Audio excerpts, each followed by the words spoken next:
সমিতির কাছে ব্যাংকে গিয়ে নিখোঁজ গৃহবধূ ধলাইয়ে। ধলাই থানা এলাকার 18 টিলার নিজ বাড়ি থেকে SHG তথা সমিতির কাজে নরসিংহপুর SBI ব্যাংকে গিয়ে নিখোঁজ হলেন 32 বছর বয়সী রিমা কৈরি। মঙ্গলবার সকালে বাড়িতে 5 বছরের পুত্র সন্তানকে রেখে সমিতির কাজে গিয়ে নিখোঁজের খবরে এলাকা জুড়ে চাঞ্চল্য বিরাজমান।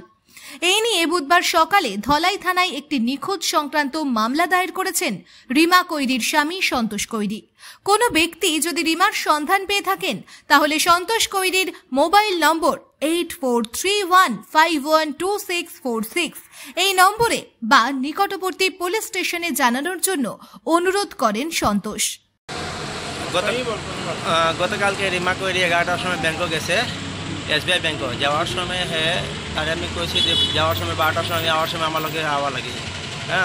অন্য দিয়া এরপর আমি ফোন করলাম তার মোবাইলে ফোন করার পরে তার মোবাইলটা সুইচ অফ, কিছু যোগাযোগ করিল না। আমি ব্যাংক ইয়া দেখছি রিমানো নাই করতে আমি তুরন্ত আবার ফোন করলাম। ফোন করার পরে রিমা মোবাইল সুইচ অফ হয়।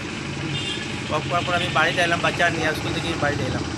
আওয়ার পরে আবার ফোন করলাম, ফোন করার পরে এটা রিমার মোবাইল সুইচ অফ হয়। থানাতে এন্ট্রি দিয়েছি আমরা গত রাত্রে কালকে আমরা পঞ্চায়েতে মেম্বারে এটা জানাইছি।